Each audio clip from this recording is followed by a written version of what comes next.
ஒரு சந்தோஷமான வாழ்க்கை எப்படி சொன்னது? ஒரு சந்தோஷமான வாழ்க்கையை உங்களை என்ன பண்றேன் அறிமுகப்படுத்த இருக்கிறது. எல்லாரும் உலகத்தை கவனிச்சு பாத்தீங்க நிகழ்ச்சி உலகத்தை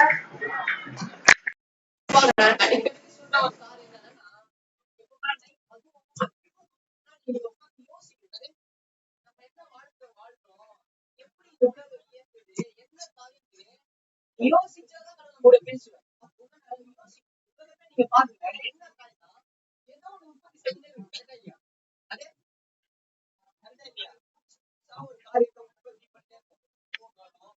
ஒரு காரியத்தை உற்பத்தி பண்ணிட்டு எந்த அடிப்படையில் இயங்குதுன்னா எந்த உற்பத்தி இயங்குதுன்னா உற்பத்தி செய்ய எல்லா காரியத்தையும் கவனிங்க. நம்ம வாழ்க்கையில என்னன்னா பெருசா மாற்றணும், ஒரு குழந்தை பெற்றோம், அவங்க குடும்பத்தை பெருசா மாற்றணும். இதுதான் ஒரு அடிப்படையான மனுஷனுடைய உலகமே அடிப்படையில் தான் இருக்கு. ஏன்னா இந்த உலகத்தை உருவாக்குற தெய்வம் எந்த நோக்கத்தோடு உருவாக்குனா அவர் உருவாக்குற ஒவ்வொரு காரியமும் அது உற்பத்தி பண்ணிட்டே இருக்கிறது. அதான் சொன்னாரு எல்லா மிருகத்தையும் உண்டாக்குறாரு. என்ன சொன்னா அதை ஆசிரியர் பழகி பெற்றோட ஆசீர்வதித்தார். மனுஷனோட என்ன பண்ணாரு பழகி பெருக்கி பூமியை நிரப்புகள். இந்த பூமி என்ன பண்ணுனா சத்தியம் சொல்லி அதை பண்படுத்தி அதை பாதுகாத்து கொள்ள என்ன பண்ண பெருக்கி அப்படின்னு சொல்லி ஆசை. ஏன்னா நம்முடைய யார் சாயலும் உருவாக்கப்பட்டிருக்கா வானத்தையும் உண்டாக்குற சாயல் உண்டாக்கு. அவர் என்ன விருப்பத்தோடு இந்த மனுஷனை உண்டாக்குறாருன்னா அவர் ஒரு உற்பத்தியான ஒரு வாழ்க்கை வாழ்க்கை உற்பத்தி வாழ்க்கை நல்ல வாழ்க்கை இந்த மனுஷனை தெய்வம் உண்டாக்குறாரு. அதை புரிந்து கொண்டாதான் வாழ்க்கை சந்தோஷமா சந்தோஷம் மிகப்பெரிய ஒரு தெரியுமா? எந்த அளவுக்கு நீங்க உற்பத்தியுள்ள ஒரு வாழ்க்கை வாழ்றீங்களோ அந்த அளவுக்கு வாழ்க்கை சந்தோஷம். எந்த அளவுக்கு உற்பத்தி நம்ம சபைக்கு ஒரு பயனுள்ள வாழ்க்கை, நம்மளை உண்டாக்குற தெய்வத்துக்கு பயனுள்ள வாழ்க்கை. எந்த அளவுக்கு நீங்க பயனுள்ள ஒரு வாழ்க்கையை வாழ்றீங்களோ அந்த வாழ்க்கை மிகப்பெரிய சந்தோஷத்தை கொண்டு வரும். ஏன்னா கடவுள் அப்படிதான் மனுஷனோட உருவாக்கிறார். இப்படிதான் மனுஷனை உண்டாக்கிறார். நம்ம தேவதற்கு வாழ்க்கை செயல்படுறாதான் பரலோகத்துல போய் சேர முடியும். நல்லா கவனிங்க. ஒரு காரியம் என்னன்னா இந்த வேதத்துல தவறான நிறைய காரியத்தை இந்த மத போதகர் சிலர் வந்து சபையிலே வச்சுக்கிறவங்க இருக்கிறவங்க ஆதாயமா நம்ம வச்சுக்கிறவங்க என்ன பண்ணுவாங்க கடவுள் உண்மையாதான் பண்ணது இப்போ தப்பாகி கடவுள் போடு உண்மையா இருக்கிறது பொய் பேசாத என்ன பேசாத சுத்தமான ஒரு வாழ்க்கை வாழு. ஆனா நீ பெருக்கத்தி வாழ்க்கை வாழாது. ஏன்னா அது ஒரு விதத்துல கிடைக்காது. ஒரு பாட்டுதான் ஒரு காய் எத்தனை பார்ப்போம் ரூபா நோட்டை ஒரு பக்கம் தான் செல்லாது. அது போலதான் ட்ரெயின் ஓடுனா அதுக்கு எப்படி தண்டவாளம் தேவை? ஒன்னே ஒண்ணுச்சுன்னா அதே போல கிறிஸ்தவ வாழ்க்கையில உண்மையா இருக்கணும். அதே சமயத்துல பயனுள்ள ஒரு வாழ்க்கை வாழணும், உற்பத்தி ஒரு வாழ்க்கை வாழணும், தனித்தர ஒரு வாழ்க்கை வாழணும், தனித்தர ஒரு வாழ்க்கையா வாழணும். அப்படி தனித்தரனா இயேசு நம்மளை உண்டாக்குறது நோக்கமே கிடையாது. இயேசுடைய மிகப்பெரிய நோக்கம் இந்த உலகத்தை இயேசு வந்து மரித்து ரத்தத்தை சிந்தி மறுபடியும் இந்த பாவ உலகத்தில் புதிதாக எழுப்பி மிகப்பெரிய நோக்கம் தெரியுமா? நம்ம தனித்த ஒரு வாழ்க்கையை வாழறா எல்லாவற்றையும் உண்மையா வாழ்வது மாத்திரம் கிறிஸ்தவ வாழ்க்கையில கிடையாது. அது ஒரு பக்கம் தான். இன்னொரு பக்கத்துல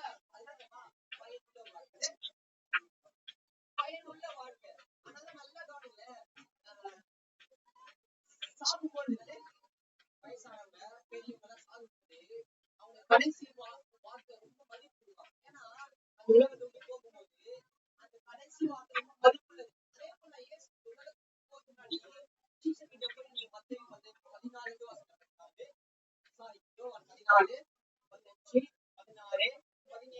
இந்த 4 யுகங்களும் இயேசு இந்த உலகத்தை விட்டு போகும்போது சீசருடைய மனத்திலிருந்து நிறைய ரகசியங்கள் இருக்கிறார். அந்த 18ஆம் அதிகாரத்துல அவருக்கு சொல்லிட்டு அந்த மிகப்பெரிய என்ன சொல்றாருன்னா கனிவுள்ள ஒரு வாழ்க்கை, கனிவுள்ள ஒரு வாழ்க்கை. இந்த கனிவுள்ள வாழ்க்கையை தான் அவர் ரொம்ப விரும்புறாரு. நல்ல மனித மனுஷனாய் பிறந்து அந்த மனுஷனாய் பிறந்த மனுஷன் அவர் ரட்சிக்கப்பட்டு சபையில சேர்க்கப்படுறது மிகப்பெரிய நோக்கமே கனிவுள்ள ஒரு வாழ்க்கையை நம்ம வாழ்வது. உற்பத்தி பண்ணினே இருக்கணும். கூடி வாழ்க்கை அது கஷ்டமா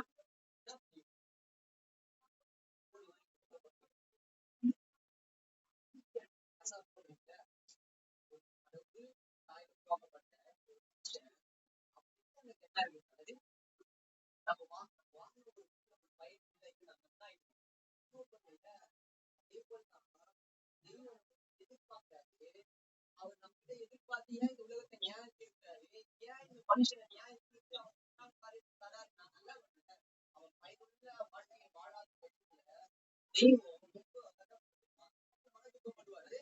அது வருத்தப்பட ஏன்னா பயனுள்ள ஒரு வாழ்க்கை நம்ம வாழணும்னா நம்மளுக்காக வந்து மதிச்சு நோக்கமே இல்லை. வசன வாசிப்போம்.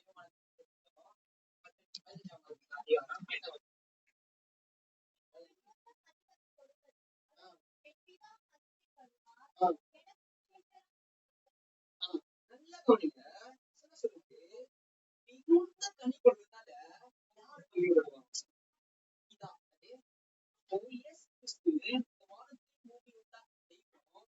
மனுஷனை எதற்காக உண்டாக்குனா அந்த மனுஷனுடைய வாழ்க்கை மூலமா இதான் மகிமை பண்ணணும் இருக்காது. நம்ம செய்கிற ஒவ்வொரு காரியமும் நல்ல கவனிங்க. அப்ப நல்லா புரிஞ்சுக்கோங்க. நம்ம எது செஞ்சாலும் அந்த காரியம் மகிழ்ப்படுத்தும். நம்ம எதற்காக உண்டாக்கிறாங்கன்னா மகிமைப்படுத்த முடியாது. அப்ப நம்ம செய்யற ஒவ்வொரு காரியமும் வசனம் சொல்லுது வானத்தையும் பூமியும் உண்டாக்குன தெய்வத்தை அது மகிமைப்படுத்தும். இல்ல நல்லா படிச்சு மார்க் எடுத்து ஸ்டேட் பரிசா யாருக்கு எனக்கு நல்ல ஒரு பேர் அந்த அப்பா இல்ல நம்ம செய்யற ஒவ்வொரு காரியமும் தெய்வ நாமத்தை அப்ப நம்ம செய்யற ஒவ்வொரு தீவமும் அதே நாம் பூசிக்கிறது. பிதாவை மகிமைப்படுத்துற எந்த காரியம் மகிமைப்படுத்துறா தனித்த ஒரு வாழ்க்கை வாழ்ந்தா நீங்க போய் மிகுந்த கனி பண்ணுங்க. அது என்ன ஆகுனா பிதாவை மகிமைப்படுத்துறது. முதலாவது நம்ம ஏன் இந்த உற்பத்தியுள்ள ஒரு வாழ்க்கையை வாழணும்னா கனித்தர ஒரு வாழ்க்கையை வாழணும்னா இந்த கனித்தர வாழ்க்கை தான் பிதாவை மகிமைப்படுத்துறது. வானத்தையும் பூமியும் உண்டாக்குன தெய்வத்தை எது ஆர்ட்ட ரொம்ப கூல் பண்ணா நம்ம பயனுள்ள ஒரு வாழ்க்கை. பயனுள்ள வாழ்க்கை வாழணும்னா பிதாவுக்கு மகிமைப்படுத்துறது. பிதா மகிமைப்படுது. ரெண்டாவது அதை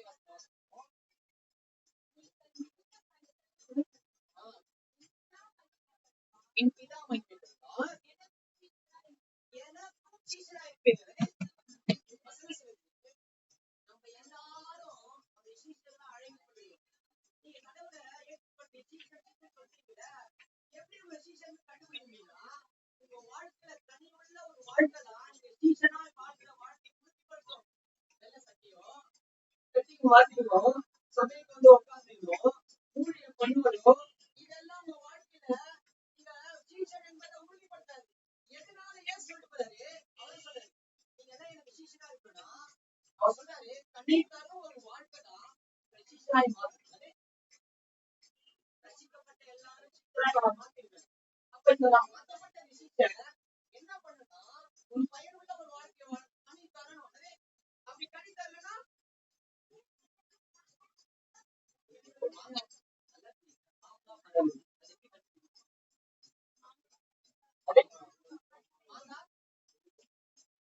மாங்காய் பழு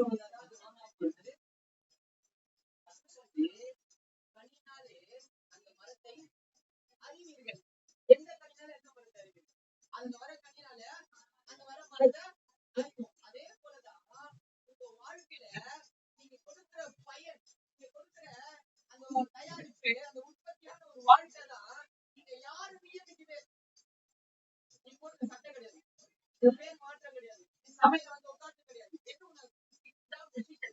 Yes, decision நீ பண்ணுங்க. நீ தருகிற கனி. அதே அப்போ கனித்தர ஒரு வாழ்க்கை தான் உங்க சீசனை போட்டு ஊழியர்கள் நல்ல சட்டை கிடையாது. புரியுதா? மூணாவது ஏன் இந்த கனித்தர வாழ்க்கை நம்ம வாழணும்னா இதான் அது விடுதலை.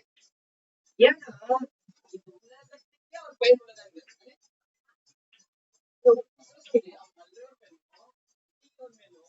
மழையிலே வச்சிக்கப்படுகிறார். அதனால அவர் கடவுள். இந்த முழு உலகத்துக்கும் சோர்ஸ் அவர்தான். அவர்தான் உற்பத்தி செஞ்சார் எல்லா காரியத்தையும். அப்போ அவர் விரும்புறவர் நம்ம அவர் கூட இருக்கணும்.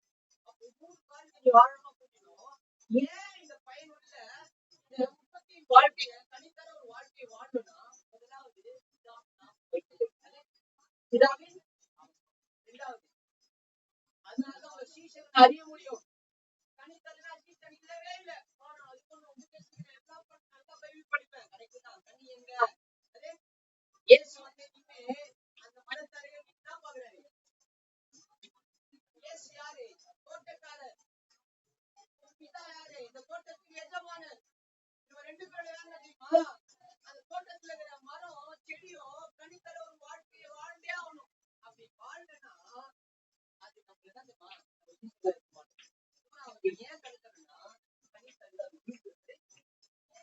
நல்லா கவனிங்க. நீங்க ஆழமா உருவாக்குமே தெரியுமா? அவர் சந்தோஷப்படுத்தி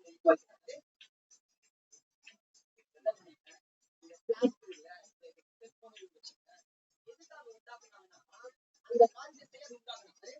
அதை செய்யாம வேற அதை உண்டாக்குற நோக்கமே கடவுள் நம்ம உண்டாக்குறாரு. அவர் சந்தோஷமா இருக்கதான் உண்டாக்குறாரு. அப்போ அவர் நம்ம சந்தோஷத்தை இல்லைன்னா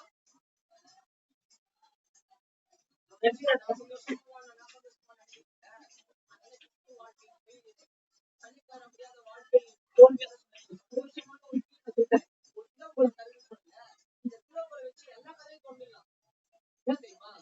வாழ்க்கையில பயனுள்ள வாழ்க்கையை வாழ்ந்தாலும் போதும். மற்ற காலத்தை நம்ம செய்யறது நம்ம வாழ்க்கையில எதுக்கு நம்ம பாவம் வருது? இந்த மூளைய சும்மா வச்சுக்கலாம். இந்த கையை சும்மா வச்சுக்கிட்டா வேற காலத்தை செய்யும். ஆனா கடவுளுடைய காலத்தை நீ செய்ய ஆரம்பிச்சுட்டா பாவத்துக்கு நேரமே இருக்காது. ஏன் நீங்க தேவையில்லாத யோசிக்குது? மூளை யோசிக்கல. ஏன் யோசிக்கல? தேவையில்லாத யோசிக்கல. அதனால தேவையில்லாத யோசிக்கல. இந்த காலியா தேவையில்லாத போகுது.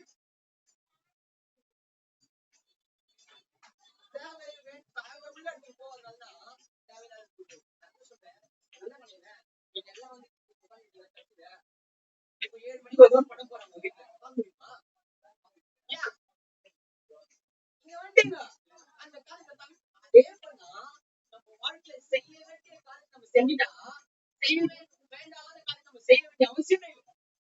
ஏன் அதை மாட்டிக்கிறோம்னா செய்ய வேண்டிய காலத்தை நம்ம செய்யாதான் அந்த மாட்டி. கிறிஸ்துவ வாழ்க்கையை நோக்கம் என்ன தெரியுமா? விரும்புற காலத்தை நம்ம பயனுள்ள வாழ்க்கைய வாழ விரும்புறாரு. அப்ப நல்லா கவனிங்க. இதுதான் 3 காரியம் ஏன் பண்ணி தரணும். அப்போ இந்த கனி தருவதுல இன்னும் 2 ஆழமான காரியம். எதுக்காக நீ கனி தரணும்னா ரட்சிக்கப்பட்ட ஒவ்வொருவரும் கனி தருவதற்காகவே அந்த ரட்சிக்கிறாரு. வாழ்க்கையில ஒரு ரட்சிப்பின் நோக்கமே கனி தருகிறது. ஏன் அவர் அவ்வளோ உடம்பெல்லாம் உன் வாழ்க்கையில ஏன் அவர் மீட்டு எடுக்கணும்? அவர் சந்தோஷத்துக்காக தான். நீ பார்க்கறதுக்கு யோசிச்சு ஆமா அவர் சந்தோஷத்துக்காக தான் உருவாக்கிறாரு. மாத்த முடியாது. தமிழ்த்து வெளியே நீ எது யோசிச்சாலும் உங்க வாழ்க்கை ஃபெயிலியர். கடவுளுடைய சந்தோஷத்துக்காகவே மனுஷனை உண்டாக்கிறார். இந்த வாழ்க்கையில ஏன் ரட்சிப்பு தந்தாருன்னா தனித்தர ஒரு வாழ்க்கை வாழ்ந்தே ஆகுது. 2வது காரியம் நல்லா கவனிங்க. மரம் வளர்ந்து ஆரம்பத்தில் நல்லா கணித்தது பெருசா கற்கலாம். அது பார்க்கறது ரொம்ப உற்சாகமா இருக்கும். ஆனா வசனம் சொல்லுது நல்லா வாசிப்போம். அதே 15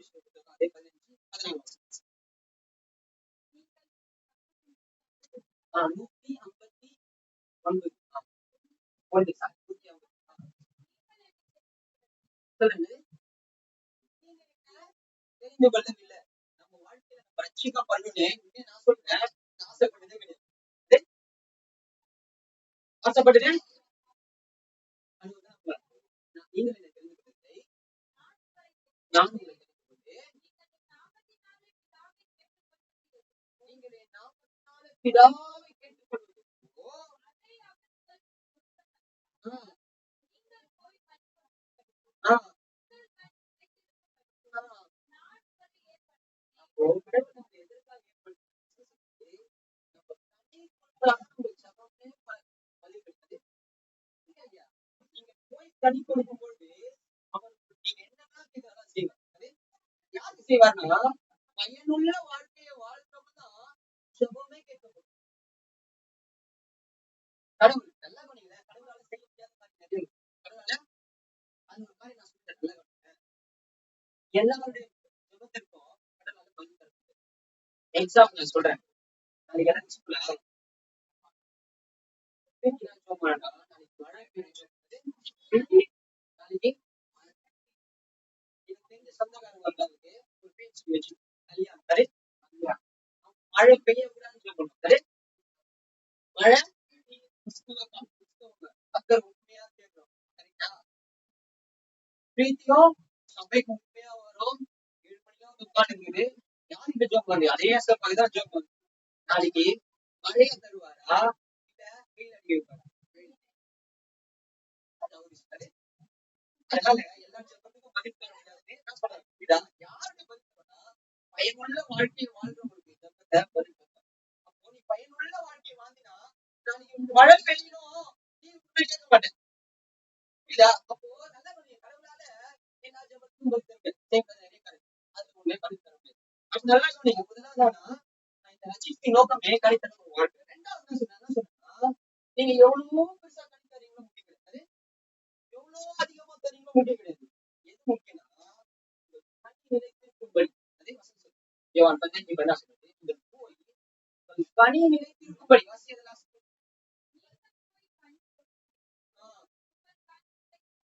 வசனம் சொல்லுது, நீங்க போய் கனி கொடுங்கப்பா.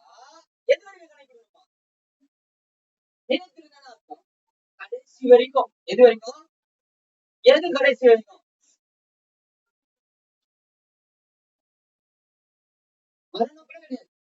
பரலோகத்தை கனி தருவாள். பரலோகத்தை மரணம் வச்சுங்களா கனி தருதா? நம்மளும் அங்க போயிட்டு பயனுள்ள ஒரு வாழ்க்கை வாழ்ந்தாதான் அங்க வாழ முடியும். நிலைத்து எதுவும் கனி நிலைத்துனா டைம் சொல்றேன், நான் வர வரைக்கும் அப்படி சொல்றேன், நான் வரைக்கும் கனி கொடுப்பான் நிச்சயமாய். நல்லா காமிக்க காலத்துல வாசிக்கிட்டா அந்த வாசிக்கு 8ஆம் அதிகாரத்துல, மத்திய 15ஆம் அதிகாரத்துல, மார்க்கு 4ஆம் அதிகாரத்துல என்ன அந்த கற்பாறைகளை விழும்போது அது கொஞ்ச காலத்துல உழைத்து பிரச்சனை சூடு ஏறும்போது அது காணாம போயிடுது. அப்படியாப்பட்ட ஒரு வாழ்க்கை கிடையாது. அப்படியாப்பட்ட வாழ்க்கையில நல்லா கவனிங்க, தனி நிலைத்திருக்கணும். அது நீங்கள் போய் கனி கொடுங்கள், உங்கள் கனி நிலைத்திருக்க நீங்க பண்ணமா கனி தரும். நல்லா கவனிங்க, 2 காரியம். அப்படிதான் சொல்லிட்டாங்க, உங்க கனி எவ்வளவு பெருசா இருக்கு முக்கியம் கிடையாது. கனி எவ்வளவு காலத்துக்கு அதுதான் பயிற்சி. அப்போ பைபிள்ல சொல்ற நான் நிறைய ஒரு 4 விதமான கனி பைபிள் சொல்லுது. பழைய ஏற்பாடு கிடையாது, புதிய ஏற்பாடுல 4 விதமான கனி சொல்லுது. முதலாவது கனி தெரியுமா? நான் கனி வாசிக்கிறீங்க, மனத்திரும்புதல் கேட்ட கனி தருவது. நீங்கள் போய் கனி கொடுங்கன்னு சொன்னார்ல யோவான் 15:14, என்ன கனி தருனா முதலாவது என்ன நம்ம வாழ்க்கையில உற்பத்தி செய்யணும்னா மனம் திரும்புதல் வேணும். எப்ப மனம் திரும்புதல் வேணும்? மனம் திரும்புதல். மனம் திரும்புதல் என்ற வார்த்தை நான் சொல்றேன், நல்லா கவனிங்க. மனம் திரும்புதல் என்ற வார்த்தை தெரியுமா? ஒரு காலத்துல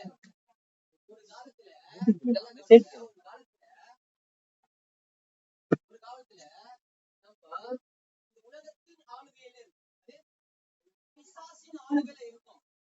மனத்திருமண பிறகு என்ன ஆகுதுன்னா இந்த உலகத்தின் ஆளுகைக்கும் ஏதோ ஒரு நபரோட ஆளுகையில இருந்த வாழ்க்கைய பிசாசின் ஆளுகையில இருந்த வாழ்க்கையில அவருடைய ஆளுகையில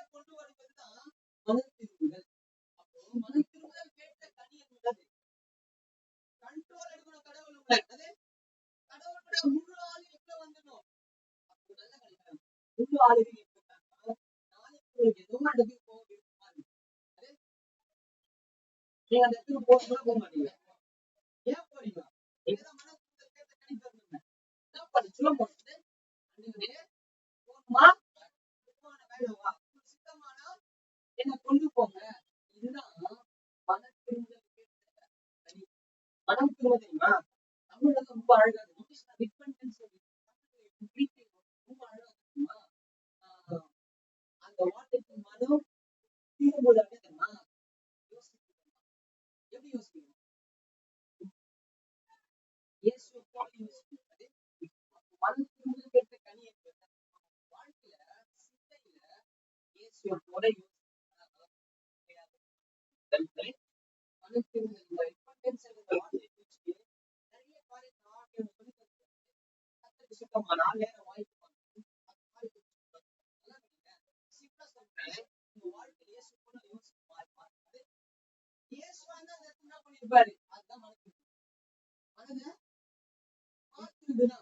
ஒரு காலத்துல ஒரு காலத்துல யோசிச்சல கையில காசு என்ன பண்ணு யோசிச்சல அந்த வழக்கத்தின்படி யோசிக்காம என்ன சொன்னாலும் வேதத்தின்படி யோசிப்பதுதான் இரண்டாவது கடிதம் தெரியுமா? ஆவின் கடிதம். இந்த ஆவின் கடிதம் நல்லா தெரியுமா?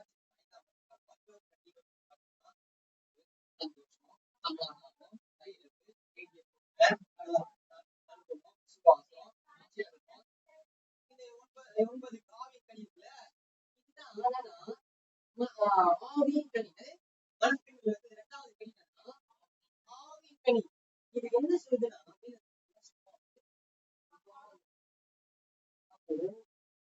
நம்ம உலகத்திற்கு வைக்கும்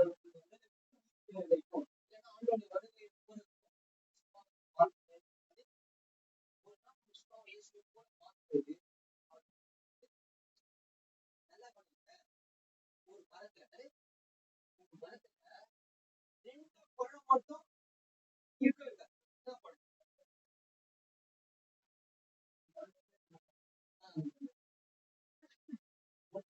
ரொம்ப நல்லா இருக்க பழம் அழுத்த பழம் அல்லது அதே போல நல்ல ரொம்ப மோசமா இருந்தது. அது நீங்க நல்ல சுபாவம் மாறும்போது சொல்ல தேவை கனியை விட்டா அணிலோ வெளியே போகலாம் தெரியும். அதனால நல்ல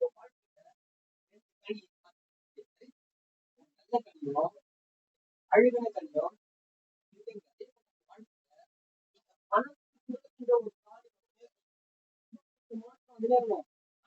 சந்தோஷம் சமாதானம்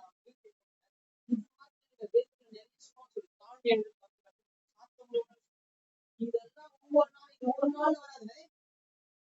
ஒரு நாள் அப்ப ரெண்டாவது கணிதம் என்ன கணி ஆகும். மூணாவது கணிதம் அது என்ன கணிதம்னா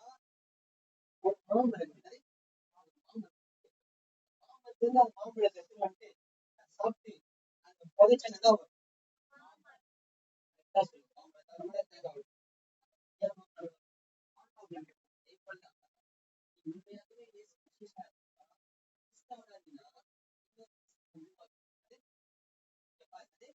இன்னொரு கிறிஸ்தவனை உருவாக்கி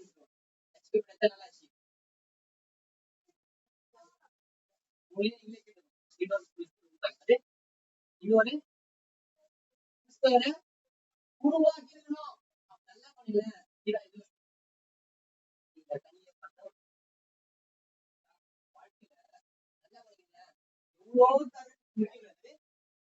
எவ்வளோ பிரச்சாரம் முக்கியம் இல்லை. கடைசி வரைக்கும் பெரிய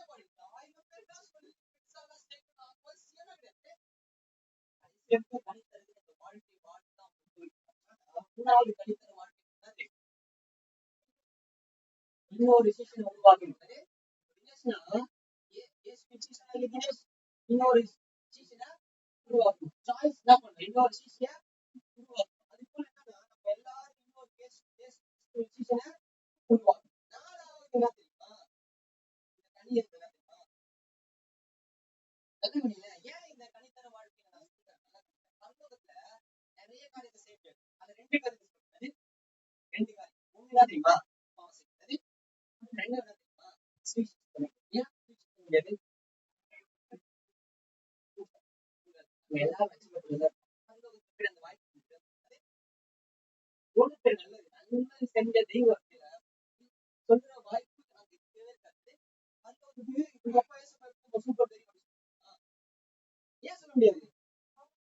அவங்களுக்கு அவங்க ஏசப்பா அப்படியே பார்த்து கத்துப்பாங்க. அவங்க சொல்ல வேண்டிய இப்ப சொல்ற அந்த வாய்ப்பு இல்லைன்னு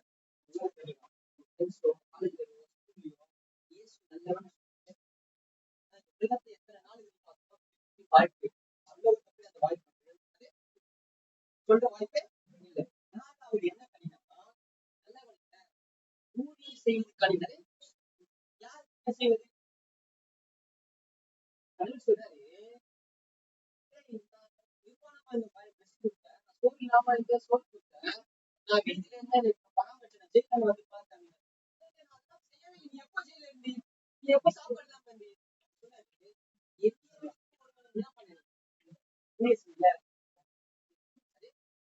தனித்தர வாழ்க்கைனா தனிக்கிறோம் வாய்ப்பு பார்க்கல அதுவும் செய்யணும். வெளியே வாயிலாக வாய்ப்பு புரியுதா? எனக்கு கொஞ்சம் இருக்குது நல்லதுதான். எனக்கு நான் நிறைய காலம் போச்சுக்கிறேன். புதுப்படாத ஒரு எண்ணம் வந்தாலே போதும். அந்த தலைவர் எங்க அம்மா சொல்லிக்கிறாங்க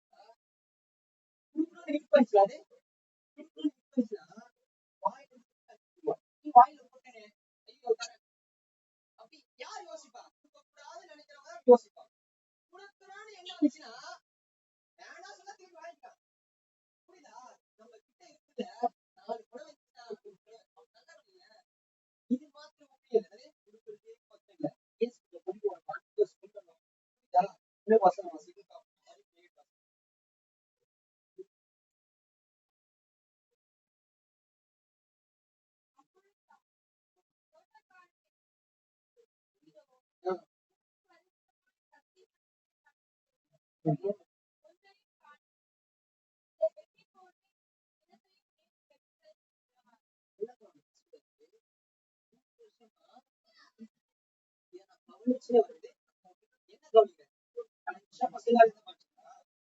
பெருசா வந்து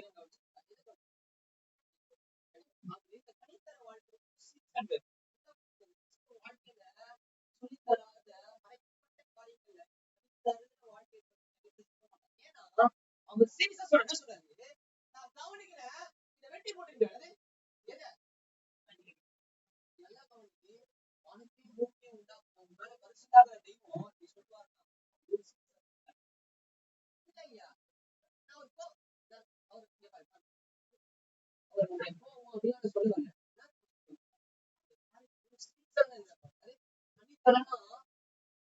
எனக்கு ஜீவப்பட்டு இவ்வளோ அன்பா இருக்கிற தெய்வமே சொல்றாரு.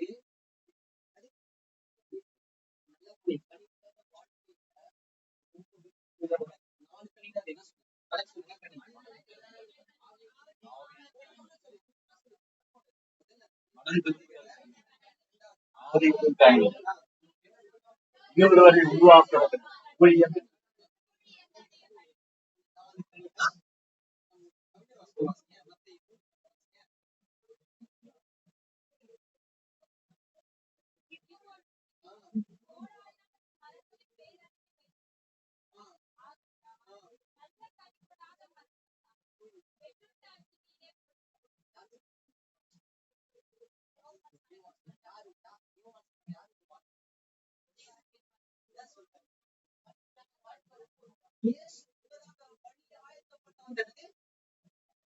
எங்க வழி ஆயத்தம் பண்ணா வழி ஆயத்தம் பண்ணாரு. வழி ஆயத்தம் ஜனங்களுக்கு நேரா ஒரு வழி ஆயத்தம் பண்ணாரு. எதுக்கு நேரம் தெரியுமா? அங்க ஒரு மரத்து நேரம் ஆயத்தம் பண்ணாரு. அந்த மரம் தெரியுமா? அதுக்கு ஆயத்தம் பண்ணாரு. இந்த வழியில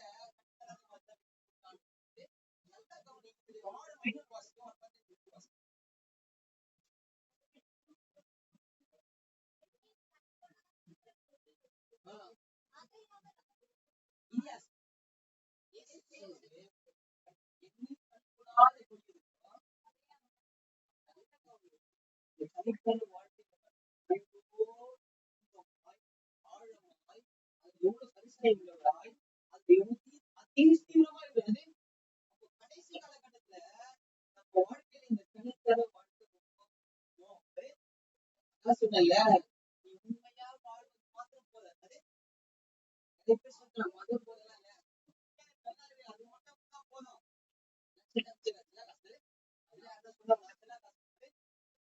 ஏன் தெரியுமா? அது ஒரு பக்கம் தான். இன்னொரு பக்கம் தெரியுமா? யார் பயனுள்ள வாழ்க்கை வாழ முடியும்? கஷ்டப்பட்டு எல்லாரும் வாழணும். பேசுதான் பேச்சு தப்பு எது நல்லது எது தெரிஞ்ச உடனே பயனுள்ள வாழ்க்கை தொடங்கிச்சு. அது நல்லா கவனி, அளவுக்கு பயனுள்ள ஒரு வாழ்க்கை வாழ்க்கையா ரொம்ப சீரியஸான வாழ்க்கை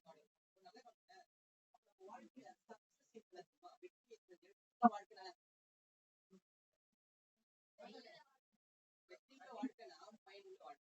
அவங்க தமிழ்ல கேட்கல, அது வேற ஒரு கருத்தை கேட்கல. வாழ்க்கைனா பயனுள்ள வாழ்க்கை தான் வெற்றியுள்ள வாழ்க்கை. அப்ப நல்லா புரியுது, இந்த பயனுள்ள வாழ்க்கை தான் தெரியுமா? ரெண்டாவது சுபாவத்தை மூணாவது சுபாவம் மாற்றப்பட்ட நீதான் இன்னொரு சுபாவம் மாற்ற மனுஷனை கொண்டு அவன் சுபாவத்தை மாற்ற முடியும். நாலாவது எல்லாம் மாற்றப்பட்ட யாருக்குன்னா அறியாதவங்க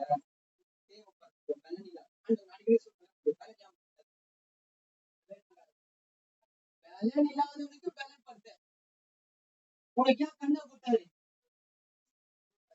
கண்ணை இல்லாதவனுக்கு கண்ணா இருக்கும், கால் இல்லாத காலா இருக்கும். இதுக்குதான் புரியல.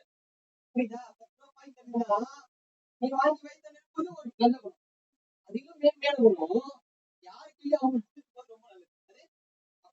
அப்ப நல்ல கவனிதா. அப்போ 4 விதமான தனித்தர ஒரு வாழ்க்கையை சொன்னேன். இன்னும் 4 விதமான இந்த தனித்தர வாழ்க்கைய வாழ்வதற்கு தேவையான 4 அட்மாஸ்பியர் அதை சொல்றது. முதலாவது என்ன தெரியுமா? கண்டிஷன். 4 விதமான கண்டிஷன் தான் இந்த மரம் வளர முடியும். அது நிறைய இருக்குது. நான் ஒரு 4 தான் சொல்லியிருக்கேன். இந்த மரம் வளரணும்னா ஒரு 4 கண்டிஷன் இருக்காது. முதலாவது என்ன தெரியுமா?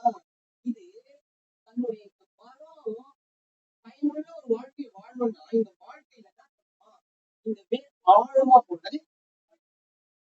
ஆழமா வேர் இல்லைன்னா நம்ம பயன் தர முடியாது. இந்த ஆழமான வேர் வேணும்னா ஆழமான வேர் என்பது வாசிங்க எரேமியா 17ஆம் அதிகாரம் 8-9.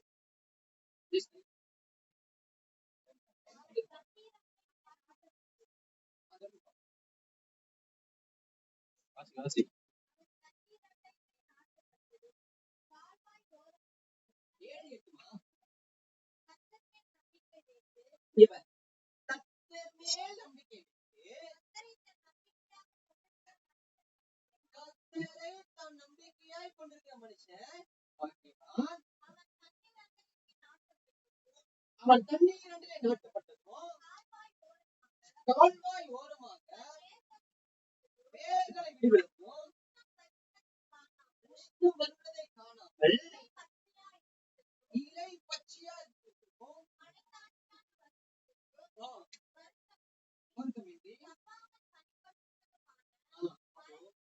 தப்பாமல் பணி கொடுக்கிற மரத்தை போல். யார் தப்பாமல் கனி தருவார்? நான் சொன்னல வேர் ஆழமா. இந்த வேர் ஆழமா இருக்கிற மனுஷன் எப்படி கண்டுபிடிக்கா? முதல் கர்த்தரை தன் நம்பிக்கை. உன் வாழ்க்கையில கர்த்தரை எந்த அளவுக்கு நம்புறியோ அந்த அளவுக்கு வாழ்க்கையில வேர் ஆழமா இருக்குது. வேர் பிரச்சனை வருது, புயல் காற்று வீசுது. நீ ஒன்னே ஒரு நல்ல வழியில பிரச்சனை 2 காற்று செய்யும். அது பிரச்சனை முதல் உன்னை கடவுள் கிட்ட கொண்டு போகுது. ரெண்டாவது என்ன பண்ண ஆப்போசிட் நம்பிக்கை ஆழமா இருந்துச்சுன்னா பிரச்சனை இல்ல, இந்த மரம் சாயாது. நம்பிக்கை ரொம்ப முக்கியம். அப்படியே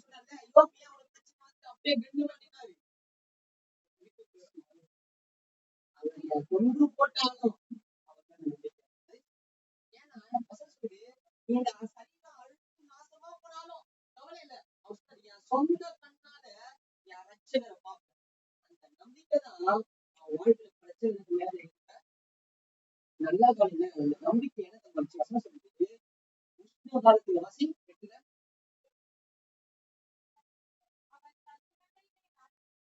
அவன் தண்ணீரை நம்பிக்கையை கர்த்தர் மேல உறுதியா நம்பிக்கை வச்சுக்க மனுஷன் தண்ணீரண்டிலே நாட்டப்பட்டதும்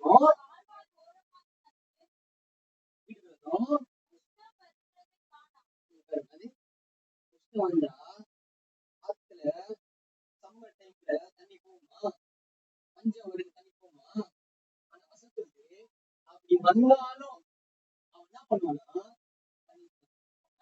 வாழ்க்கையில பிரச்சனை தலை மேல வெள்ளம் போற பிரச்சனை இருந்தாலும் நம்பிக்கையை விடாத இருக்கிற மனுஷன் வாழ்க்கையில பலன் தருவான். சொல்லி அப்பதான் அவன் பேர் ஆழமா இருந்தாலும் அவன் நம்பிக்கை ரொம்ப ஆழமாக்கு, ரொம்ப ஆழமாக்கு. எதுக்கு ஆழமாக பிரச்சனை வந்தாலும் ரெண்டாவது எந்த சூழ்நிலை அவன் கணி தருவானா, மழை மழை மழை காட்சியான நல்ல வழி ஆரம்பிச்சு வச்சு. ரெண்டாவது வானம் பார்த்த பூமிப்பா, மழை பெஞ்சாதான் இந்த செடி அப்படி வானத்துல இருந்து மழை வரலன்னா கூட சோர்ஸ் இல்லைன்னா கூட உன் வாழ்க்கையில வேலை இல்லைன்னா கூட வச்சுக்க நீ பலன் தருவ. நீ கடவுளுக்கு கொடுக்குறவனா இருப்ப, ஊழியம் செய்ய முடியும். எப்பனா இந்த வேதத்தை நீ சத்தியத்தை மாற்ற முடியாது சொல்ற. இந்த நம்பிக்கை வச்சு இது கூட ஒருத்தன் வாழ்க்கையில நம்பிக்கை வச்சுன்னா என்ன பண்ணுவேன்? பயனுள்ள வாழ்க்கைக்கு என்ன வேணும்? ஆழமான வேதனை அர்த்தம். நம்பிக்கை எவ்வளவு ஆழமா இருக்க காரணம். இரண்டாவது வசனம் அவன் நீக்கால் கத்தி வேதத்துல ஞானமா இருக்க மனுஷன் அவன் நீக்கால் ஒருவரிடப்பட்டு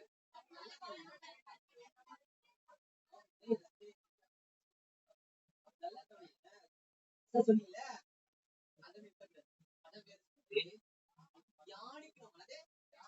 ஆழமா ஏறிவிட்டது என்பது வசனத்தை எந்த அளவுக்கு தியானிக்கிறீங்களோ அந்த மனுஷன் வாழ்க்கையில எத்தனை பிரச்சனை வருச்சோம் வசனத்தை வயசு 3 வயசு லிட்டரலாகவே சில பேருக்கு ஆராய்ச்சி சொல்றாங்க அவன் வயசாச்சு. ஆனா சில பேர் சொல்றாங்கப்பா சாரை பிறக்கும்போது கர்ப்பப்பை இல்லாம போனாங்க அப்படின்னு சொல்றாரு. என்ன கர்ப்பப்பை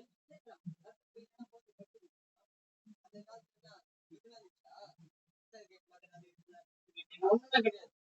அதுவும் சொன்னாரு கர்ப்பப்பை இல்லாத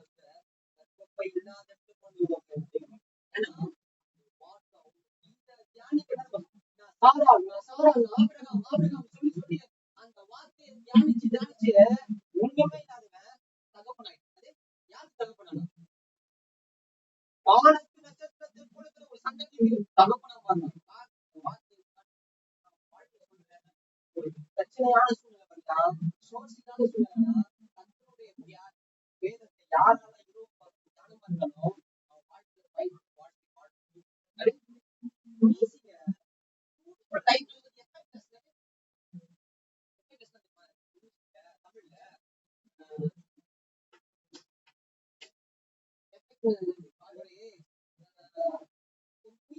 பெரிய கடும் முயற்சி இல்லாத ஒரு வாழ்க்கைங்க.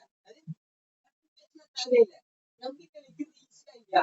நம்பிக்கை வைக்க எவ்வளவு ரூபாய் செலவு பண்ண? 1 ரூபாய் கூட செலவு பண்ண தேவையில்லை. வேதத்தை தியானிக்க எவ்வளவு கோடி கொடுக்கணும்? ஸ்கூல்ல போய் ஃபீஸ் கட்டி 50,000 ரூபாய் கொடுக்கணும். யாரா கொடுக்குறாங்களா? 50,000 ரூபாய் கட்டி உட்காந்து வேதத்தை கேட்க 50,000 ரூபாய் நான் செலவு பண்ணிட்டா 1 ரூபாய் கூட செலவு பண்ணல.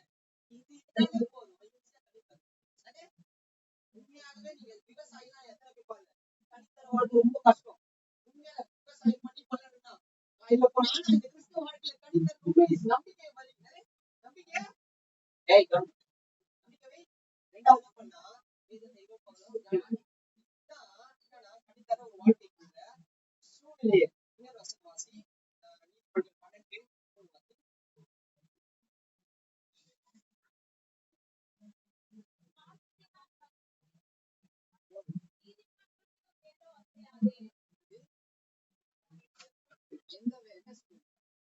எந்த சூழ்நிலை வந்தாலும் இது போன்ற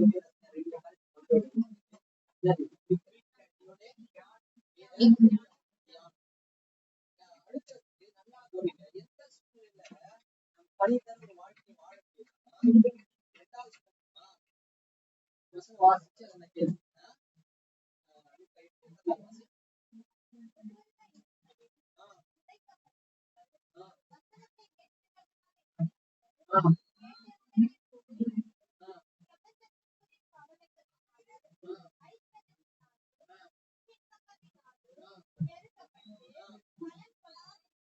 பலன் கொடாது இருக்கிறார். எதனால பலன் கொடுக்கிறார்? யோசிச்சு சொல்லுங்க. நீங்க யோசிச்சு சொன்னாதான் அது பறக்காது. அதனால கேட்கிறேன். வசனத்துல சொல்லிட்டேன், இந்த சூழ்நிலைதான் நல்லா மாற மாட்டேன்னு சொல்லிட்டேன். அப்பதான் மறக்க மாட்டேன். ஏன்னா நீங்க மறந்துடுவீங்க. அசைன்மெண்ட் வேற யாரும் சுத்தி நிறைய காரியம் வளருது. சுத்தி நிறைய காரியம் வந்தா வளர வேண்டிய காரியம் வளராது. சுத்தி கலை கலை எந்த நிலத்துல அதிகமா இருக்குதோ அந்த நிலத்துல நல்ல நிலம் நல்ல பயிர் வளராது. புரியுதா? கலை இல்லாத நிலத்துலதான் நல்ல பலனை தரக்கூடிய நல்ல கவனி. கலை என்ன பண்ணனா பலனை பாரு. யாருடைய பலனை நம்ம பலனை பாதிக்கும். நல்ல கவனி. நம்ம வாழ்க்கையில இன்னொரு வசனம் வாசி. லூக்கா 2:52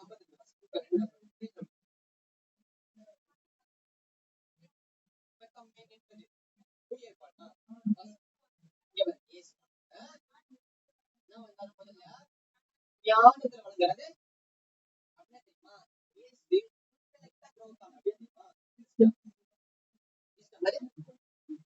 நல்லா கவனிங்க. உங்க வாழ்க்கையில யார் பயன்படுத்தா வளர்ந்து வளர்ந்தே ஒரு கிறிஸ்தவனா புத்திசாலியா இருக்கணும். ஒரு கிறிஸ்தவனா ஒரு சாதாரண உலகத்தான் ஞாபகத்துக்கு போயிடக்கூடாது. நான் ஒரு பேதப்பா அதுதான் கிடையாது. ஏசு என்ன பண்ணாரு? ஞானத்துல வளர்ந்தார். ரெண்டாவது வளர்ச்சியிலும் வளர்ந்தார். பொங்கி மேலே இருக்க கூடாது. சுறுசுறுப்பா இருக்கணும். ஏசு என்ன பண்ணாரு? சரீரத்திலும் ஆரோக்கியமா இருந்தாரு. மூணாவது ஸ்பிரிச்சுவலா இருந்தார். Spiritual growth. நாலாவது அப்படியே தெரியுமா? சமுதாயத்துல வளர்ந்தார். சமுதாயத்துல தெரியுமா?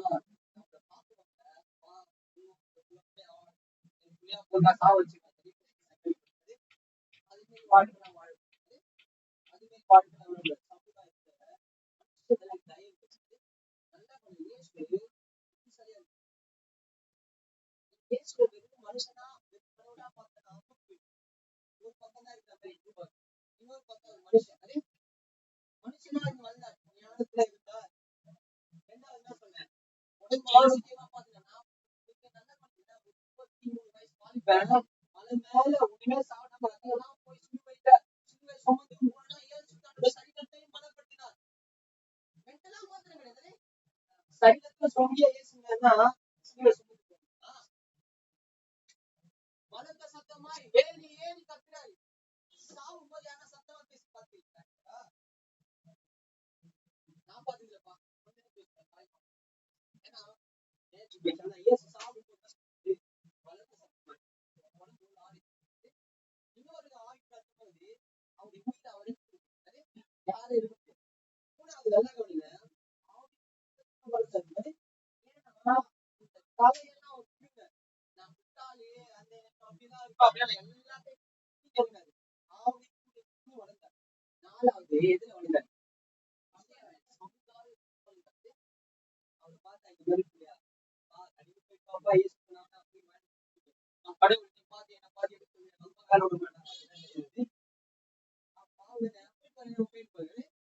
யோசிக்கணும். எல்லாமே பண்ணார். ஏன் மனுஷன் 4 நாள் வந்து யாருன்னா இந்த ரோட் நீங்க போன தேவை இருக்கா? யாரு தேவை இருக்கா? பக்கத்து வீட்டுல இருக்குல்ல பக்கத்துல யாருன்னா ஆளு ரொம்ப பிடிக்குமா? எப்ப காலி பண்ணாங்க ரொம்ப பிடிக்கும்னா நம்ம வேலை செய்ய பொருட்கள் நம்ம வேலை செஞ்சாதான் எதுவும் தயவு பெறுங்க. நல்ல கவனிங்க. இந்த கலைகள் என்ன தெரியுமா? முதலாவது கலை தெரியுமா? சொல்லு. நல்லா கவனிங்க. உற்பத்தியுள்ள வாழ்க்கைக்கும் ஆக்டிவான ஒரு வாழ்க்கை வித்தியாசம் இருக்குது. நிறைய பேர் நான் பார்த்திருக்கேன். நிறைய வேலை செஞ்சிருப்பாங்க சபையில. அது கிடையாது. பிஸி நீங்க பயனுள்ள வாழ்க்கை போல செய்யுது. ஏசு பிஸியா இல்ல, ஏசு பயனுள்ள ஒரு வாழ்க்கை வந்து ரெண்டுத்துக்கும் வித்தியாசம் இருக்குது. பயனுள்ள வாழ்க்கைக்கும் பிஸியா இருக்கிற வாழ்க்கைக்கும் வித்தியாசம் இருக்குது. ரெண்டுமே ஒண்ணு கிடையாது. நிறைய பேர் ஊழியக்காரர்கள் கிறிஸ்தவ சபையும் ப்ரோக்ராம் நடத்தி பிஸியாவே இருக்கிறாங்க. ஆனா அந்த 100 பேர் விட்டு காணாது. புதுசா அவங்க சுபாவம் மாற்றம் ஒண்ணும் வந்திருக்காது. ஆனால் திரும்புதல் ஒண்ணுமே வந்திருக்காது. இது கிடையாது. இதை விரும்பல. நீ எல்லா வேலையும் ஆக்டிவா இருக்கணும் விரும்பல. பயனுள்ள ஒரு வாழ்க்கையை வாழ்க்கை. அப்போ உன் வாழ்க்கையில நீ பிஸியா இருக்கிறது முக்கியம் கிடையாது. பயனுள்ள ஒரு வாழ்க்கை வாழ. ரெண்டாவது தெரியுமா, கவலை. இந்த கவலை இது ஒரு கலை. எப்பவுமே ஒரு விஷயம் இல்ல, அது கலை. உள்ளதான் போக்க டைமே அப்படின்வாங்க. அப்படின்னா உண்மையா கவலை பார்க்க முடியாது. அது கிடையாது.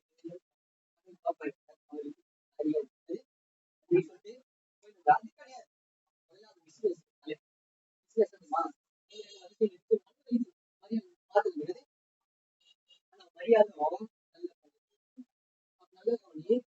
கலை முதலாவது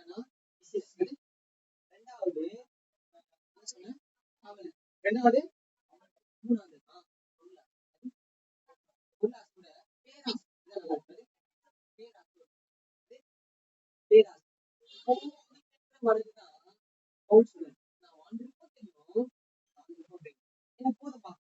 அனுபவிக்க எல்லாமே எனக்கு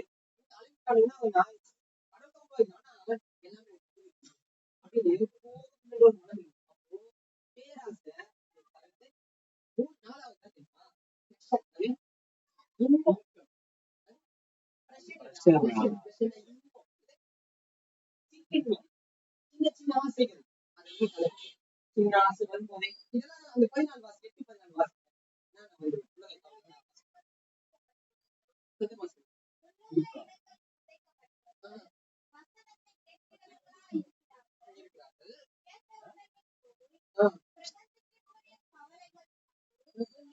8-14 வாசி ஐஸ்வர்யத்தினாலும்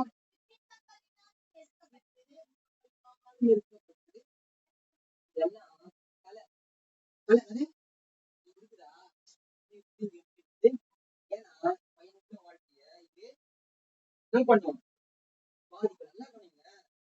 கலை வளர்வதற்கு ஒண்ணுமே செய்ய தேவையில்லை. எங்கன்னா இந்த ஆத்தோட்டெல்லாம் வேலிகாத்தா முள் வந்து கலை உரம் போட்டா இல்ல பணம் வச்சுட்டா கலை வளர்ச்சி ஒண்ணுமே செய்ய தேவையில்லை. ஆனா ஒரு தக்காளி யாரும் வீட்டுல என்ன பண்ணும், தண்ணியை ஊற்றணும், உரம் போடணும், கொட்டி வாங்கணும், பையன் நிறைய வேலை செய்யணும்.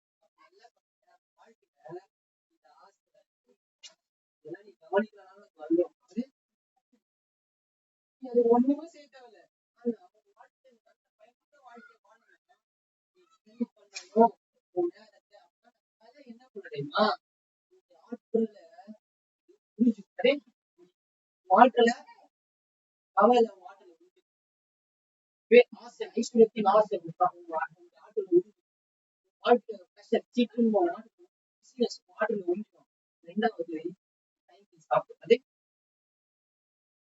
தெரியும்.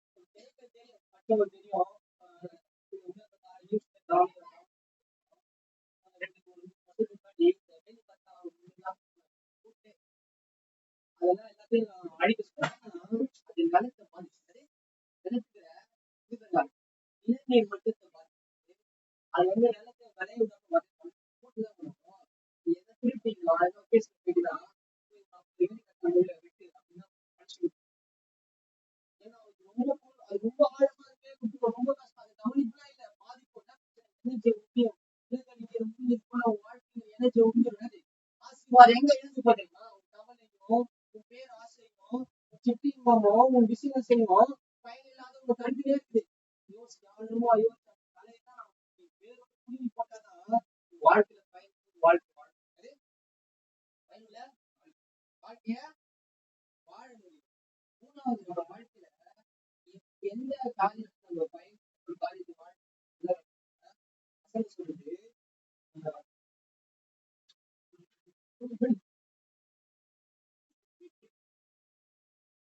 மூணாவது என்ன தெரியுமா? எந்த இடத்துல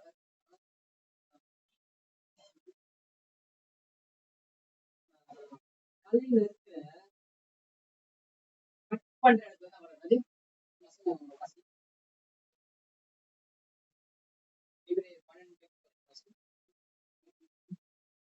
இங்கிலீஷ்ல பியூரிங்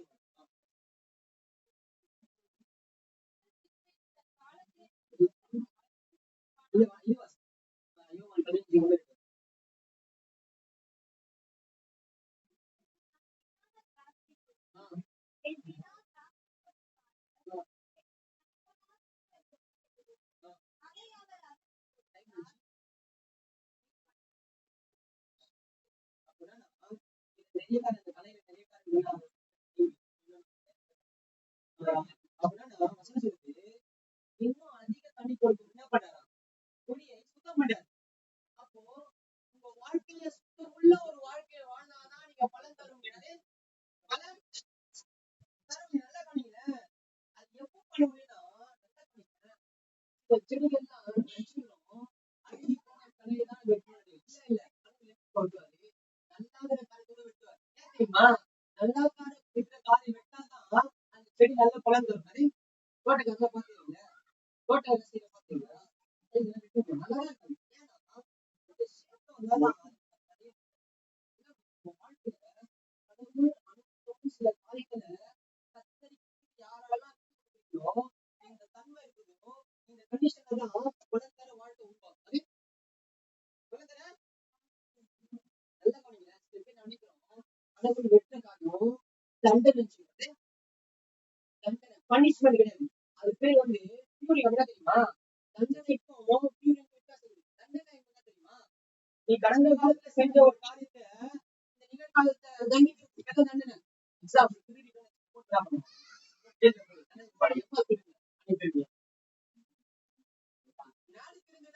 ஒரு நாள் முன்னாடி ஒரு வாரம் என்ன பண்ண தண்டனை. கடவுள் என்ன பண்றாரு?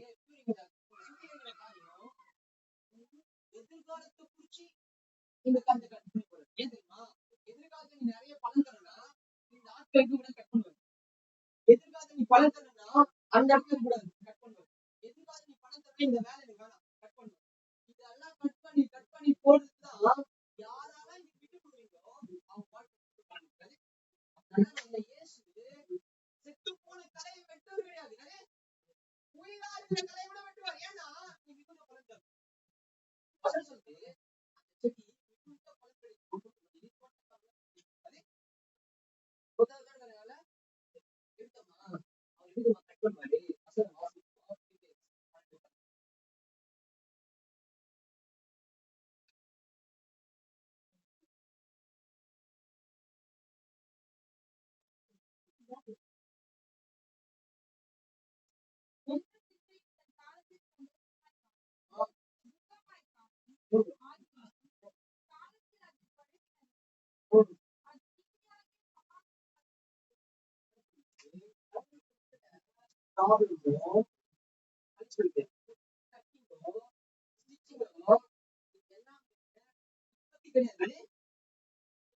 எதிர்காலத்தை குறிச்சு எதிர்காலத்துல ஊழியனா இருக்கா ஆசையும் வராது. நீங்க இந்த இடத்துல இந்த படிப்பு வச்சுன்னா உங்களுக்கு ஆசையே வராது. இந்த படிப்பு உங்களுக்கு தரவே மாட்டேன். இந்த வேலைக்கு போனா உங்களுடைய ஆசை விட்டு போயிடும். உங்களுக்கு எல்லாமே அதெல்லாம் கட் பண்ணுவேன். ஏன் தெரியுமா? கெட்டதை கட் பண்றது வாழ்க்கையில் நன்மையாய் முன்பு போனதும் கட் பண்ணுவேன். ஏன் நல்லாதான் பழுது எப்படி நம்ம பயன்படுத்துவாரு? இந்த ப்ராப்ளத்தை பிரச்சனையை கொண்டு வந்து உன் வாழ்க்கையில ரெண்டாவது கஷ்டம் கொடுக்கும். அதாவது ரெண்டாவது பிரஷர், மூணாவது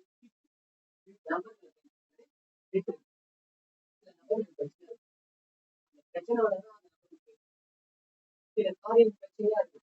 அதை விட்டு வெளியே வந்து அதனை பயன்படுது. நபரை பயன்படுத்தி ஏன் வலிக்குது வலிக்குதுதா எங்க வலிக்குதுதா ஏன் தெரியுமா அந்த வலி வாழ்க்கையில பலனுக்கு ஒரு வாழ்க்கை வரும். அதை புரியா போது நம்ம வாழ்க்கையில நீங்க என்னப்பா இன்னும் கூட விட்டுருந்தது நான் நிறைய பலன் உங்க வாழ்க்கையில முடியும். எந்த சூழ்நிலை பலன் தர முடியுமா? எந்த சூழ்நிலை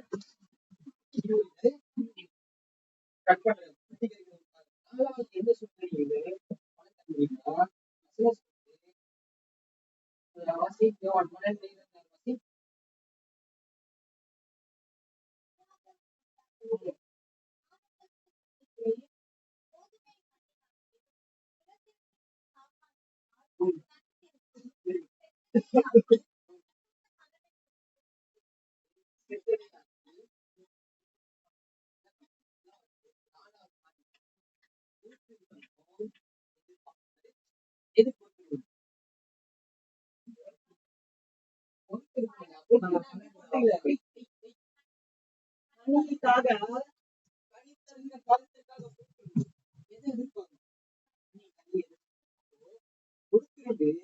கணிக்காக எதிர்பார்க்கிற சூழ்நிலை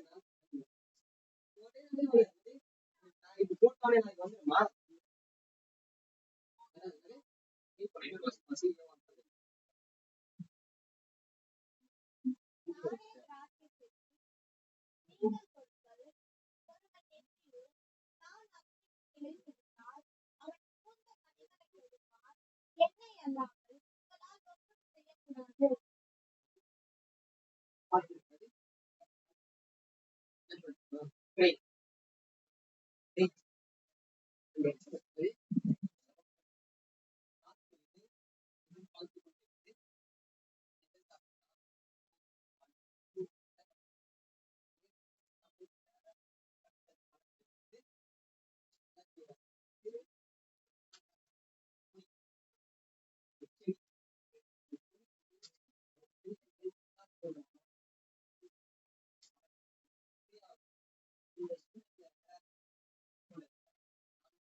நம்பிக்கை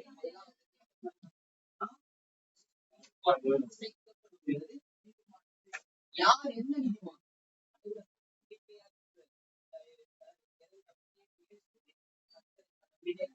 அவரே நம்பிக்கை ஆழமானது.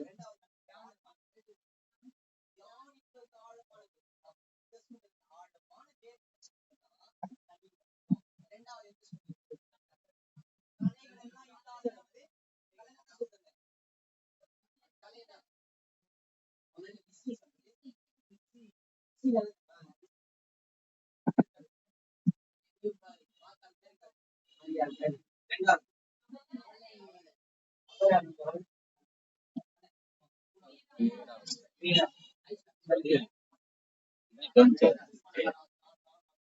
சொல்லு சொல்லியாச்சு.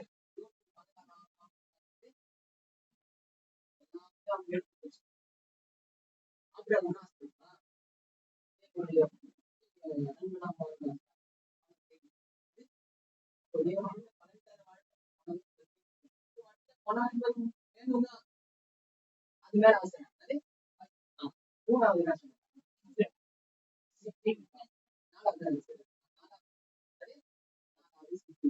அப்போ இந்த கலை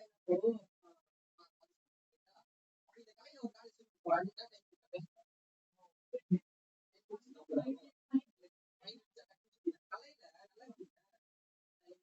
கொடுப்பதற்கான காரணம் சொல்றேன். காரணம் முதலாவது ஊமை உண்டு.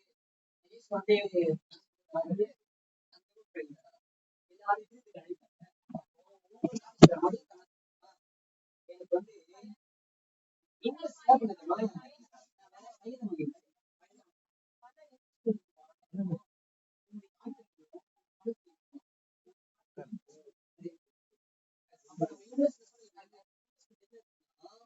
பழையில இருக்கக்கூடாது.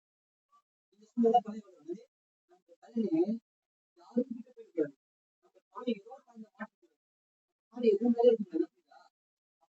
இந்த பழைய வளர்ச்சி வரும். ரெண்டாவது ஆடு வருகிறது. ஆடு மாட்டத்தை வளர்த்துக்கிறாங்க. மேல மேல அப்பா பொருளாதார வேலை வேலை வேலை கிளி கிளி கிளி வயிறு தானே வயிறு தெரியுமா மூணாவது தெரியுமா சில என்ன சொல்றேன் சில உணவுகளை மூலம் அதை வளர்றதுக்கான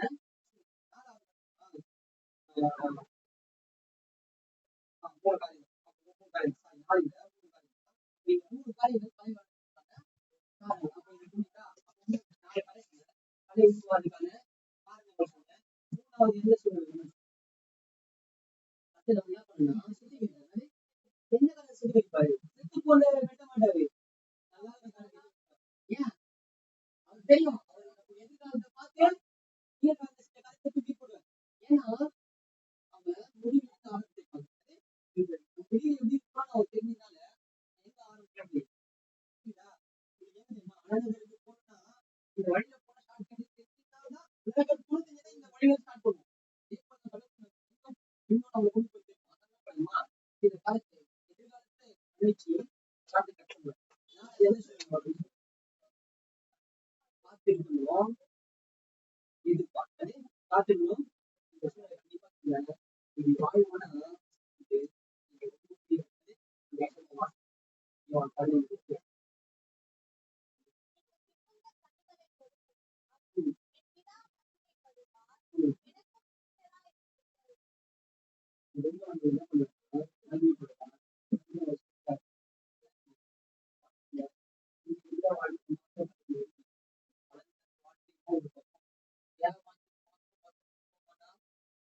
ஒரு ட்ராக்ல ட்ரெயின் ஓடாது வருவதுக்கு ஒரு ட்ராக்ல போக முடியாது. ரெண்டு ட்ராக் வந்து ரெண்டு ரயில் ட்ராக் தண்டவாளம் வேணும்.